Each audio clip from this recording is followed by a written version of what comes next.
What's up everybody, this is Jamar Dawson, and before we kick the video off, I just wanted to overly emphasize how important this topic is. I've been doing a lot of research for this topic in the development of the video, and I've seen just this year alone in 2018 in the United States, there's been attacks, hospitalizations, and even a murder because people have been attacked while they were jogging in the great outdoors. Unfortunately, that's something that we have to be concerned with, but the great news is there's something that you can do about it to really keep yourself safe. The goal is so that everybody can come home at the end of the day, not just focus on being healthy and fit, which is great, but you want to make it home. So God bless. Please just listen to a couple of these options and consider what you're going to do to make sure that you have a defensive plan in place. Let's get started.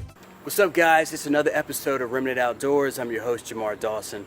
Hope you're doing well today. So I was at the office talking with one of my buddies, and I confess to everybody, I'm getting somewhat of a dad bod, at least in the gut, right? So I said, man, I'm gonna start running, get my butt outside, and get back in shape to where I was before, right? So when I moved to Mississippi, I was 170 pounds. I'm very close to 195 now. So I said, that has got to go. So I started running, and I was talking to my buddy, like I said, and he was like, bro, you're not out on the Natchez Trace Trail, are you? For those who don't know, that's some trails out here in the Mississippi. A lot of really expansive running trails and biking trails and stuff. And I was like, yeah, man. He's like, man, it's kind of unsafe. And he was like, you really shouldn't be there alone or without anything to defend yourself. I'm like, what are you talking about? I see old women and stuff out there. And he said, no, man, there's some sketch people out there, and there's also been some animal attacks. Some dude was attacked by a group of wild dogs, about 5 wild dogs. It was on the news. He had to go to the hospital. And I was like, all right, well, you got a good point there. And I have seen some sketchy folks in like jeans and stuff on the trails that were definitely not exercising. So I thought to myself, what could I do to keep myself safe while I'm outside in the great outdoors working out? Like many of you guys, I'm prepared in a variety of different ways for emergencies and things like that. But a lot of us don't think about when we're just working out, what can we do to keep ourselves safe? I didn't want to go over the top and bring like a cannon with me. I didn't want to just do nothing and think that I could outbox anything. So I came up with a couple of options. This is gonna be really fun. We're gonna do this similar to like a video game leveling system. We're gonna talk about 3 different categories for each option that you could bring to defend yourself with. And that's portability, concealability, and packing a punch. Let's get this started. I think it's gonna be really dope. All right, let's jump right into this one. First one is your fists. Everybody has them for the most part. So, concealability, because they're like not really a threat, I gave concealability points all the way up there. Portability, because they're on most people's arms, they're relatively portable, everybody needs them to run for the most part. But packing a punch, they just don't do a whole lot of damage. Let's say you are jumped or there's a threatening situation. Being able to respond to that threat, just your 2 fists aren't always the best option. That's why we didn't rate it very high. Let's go ahead and go to the next one. So the stick is next. I like it because they're relatively available everywhere. They're free. Those were categories. They will be all the way up there. But as far as being concealable, depending on the size, sticks aren't very, very concealable. If you saw me or somebody else running around in the woods with a stick, you might be a little, I don't know, uneasy. I didn't give this very high concealability points. Portable, they're relatively portable. It kind of has to do with the size, like we said before. But if you're jogging and say you're running a mile or 2 miles, it's just not practical. Packing a punch, now it does pack quite a bit of a punch, but I think we could do a little bit better than a stick. So let's move on to the gun. Hold on, that's not the picture I wanted. All right, there we go. All right, so the gun. Starting off here is concealability. It's relatively concealable on the street, obviously, but it's not very concealable when you're running, simply because you're typically in a shorts and a t-shirt, and unlike the street where you kind of conceal a little bit better, it's gonna be a big mess in my opinion. So it's not gonna be as easy to conceal when you're out there running. Portable guns are portable on the street, but when you're running, it kind of goes back to concealability. Unless you have it in a waistband or something like that, it's just not gonna be very portable. It's gonna be flopping all over the place. It's gonna be an uneven weight and drag. And if you're running a mile, 2 miles, 3 miles, it's just gonna be uncomfortable.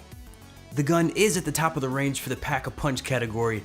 However, there are some downsides to the weapon, as we already mentioned, plus the fact that if you do discharge a weapon, especially in the suburb, you could be facing a whole lot of hurt financially with legal troubles and things like that. So that is something definitely to keep in mind. I know a lot of gun owners already have that in the back of their mind, especially people who do conceal and carry. The next item on our list is pepper spray. As many of you know, pepper spray manufacturers have made OC products specifically for the outdoors runners market, as seen in the model pictured here. Pepper spray is very concealable as it fits in your hand, and other joggers won't really consider it a threat unless you're in the United Kingdom, which bans real pepper spray because they consider it an offensive weapon. To be honest though, if you're not in a free country like the United States, you might have to skip the majority of these options that I'm giving you, get you a whistle, and use it so you can inform the police where your carcass is after you've been assaulted. Sorry for the rant. Anyways, pepper spray is very portable, especially the kind with the runner strap. It fits really nice in your pocket too. When it comes to packing a punch, pepper spray is relatively in the middle of the range. While it's effective if you hit an animal or a person in the face, if you miss, you may have more problems on your hands. Pepper spray can also be a detriment if you have asthma or allergic reaction to the chemical compounds in the product. So using it can actually hurt you more than an attacker. Someone like myself has an allergy to the pepper spray stuff. I don't know why, but I just got it. Also, many people don't really practice using this spray, so they either end up not using it properly, or worse, it's expired and defective when they actually need it. So please, please, please, if you choose to protect yourself with pepper spray, practice a few times, learn how to use it, learn the range, learn the stream type, whether it's a mist or like a very straight stream, and make sure you also check the expiration dates, people. Please check your expiration dates. So my number one option for defending yourself while working out outside is the neck knife. So I've had it on this whole time, and I bet you couldn't even tell because the flat profile and it wasn't bouncing around a whole lot. This is a CRKT neck knife. You could find this at Walmart, and it is an awesome value. The CRKT neck knife is truly awesome.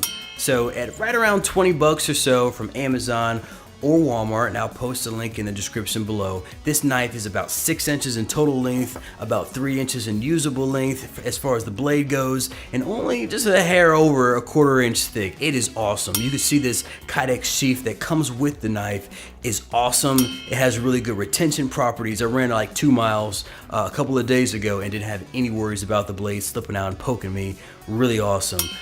But the key selling point for me is that you could really get 4 fingers on the handle of this knife, unlike a lot of these smaller knives you can see here, which some of them are really good, that could rival this CRKT knife, and CRKT even makes small knives, and you can find those on Amazon. But if you could get 4 fingers on, it just gives you a better grip, in my opinion. So you can see me in a lot of these clips. Like I said before, if you did not know that I had a neck knife on, you wouldn't be able to tell. When I ran my 2-mile run a couple of days ago, no one noticed. It wasn't jangling around, it was really quiet. Now, the strap that comes with the CRKT neck knife is actually nylon. I switched it out with a chain one that I had, actually from that smaller knife that you saw earlier in the video, but you could go with whatever you like. And man, this gets my highest marks as far as being balanced. In almost all the categories, it's up there. So guys, thank you so much for watching this video, and at the very least, I hope it got you thinking about runner safety and what option is best for you in your situation.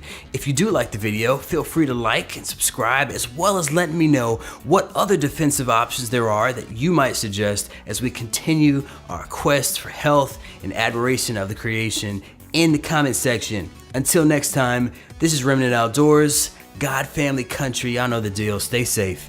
Peace.